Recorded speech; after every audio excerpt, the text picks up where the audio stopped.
The transformation of the HAZ and MEG family, progressing from falsehoods to outright deception. Greetings and a heartfelt welcome to the Royal Family News YouTube channel.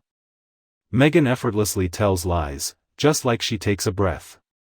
Additionally, it is commonly acknowledged that she has faced scrutiny and been discredited for spreading well-known falsehoods that surpass the realm of comprehension for the average individual, not to mention the audacity required to actually articulate such deceitful statements.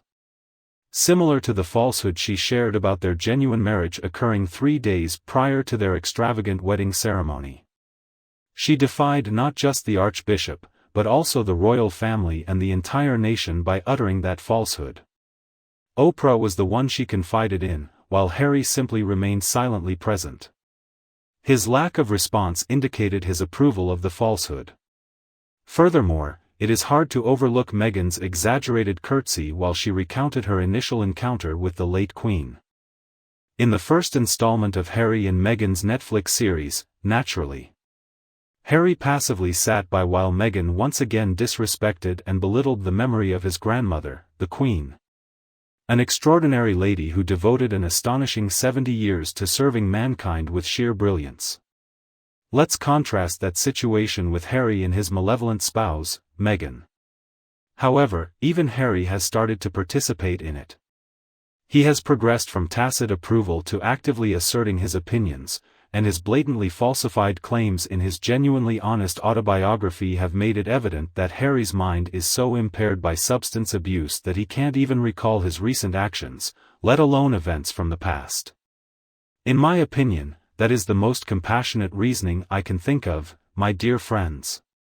Some individuals argue that Harry deliberately and intentionally distances himself from any form of objective truth. Meghan, who was once a competitor, is now deceiving others. They both also claim that the palace has foolishly informed the media about them. Why would the palace even bother doing that? It's unnecessary for them. All actions, statements, and untruths made by Meghan and Harry are documented as public information.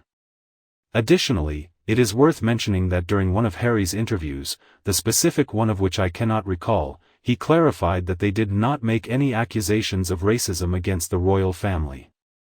However, just recently in New York, they received recognition for their efforts in combating systemic racism within the British monarchy. For the majority of individuals, experiencing this cognitive dissonance can be highly unsettling. However, for these particular individuals, it poses no difficulty or challenge. Now, let us examine the progression of their lives.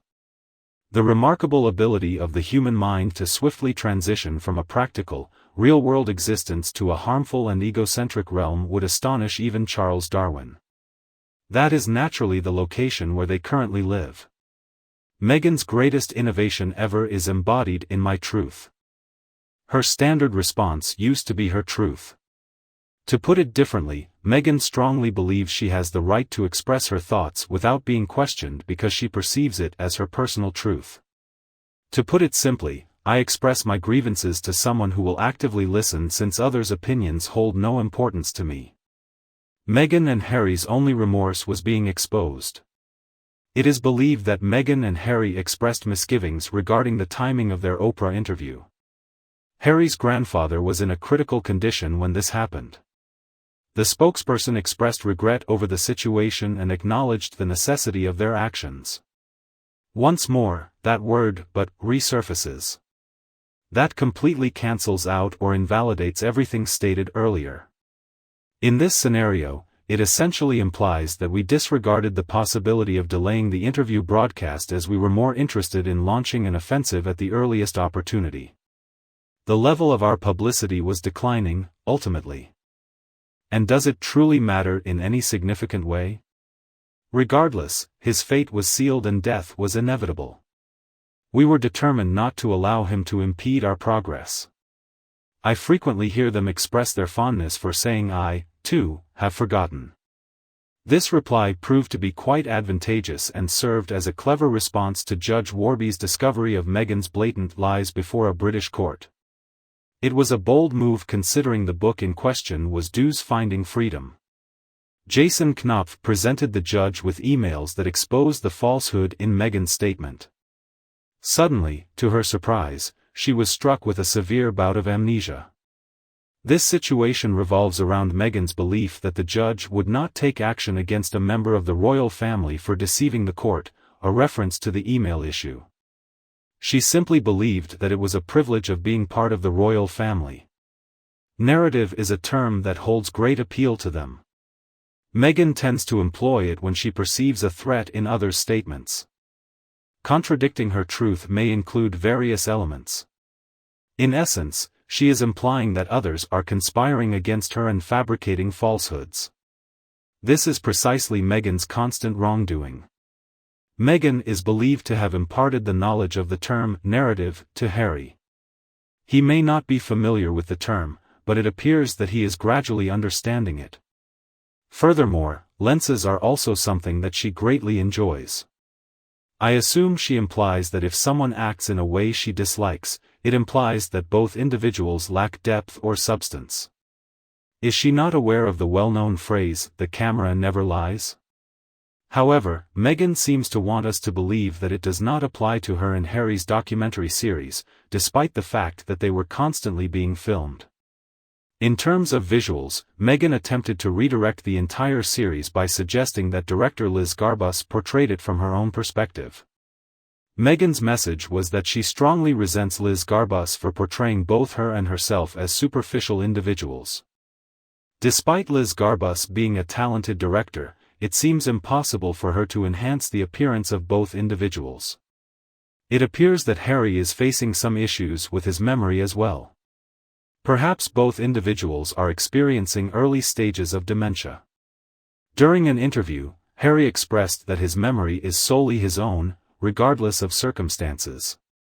It performs its function by collecting and organizing information according to its own judgment, and the accuracy of my recollections and perceptions holds equal validity compared to supposedly impartial facts.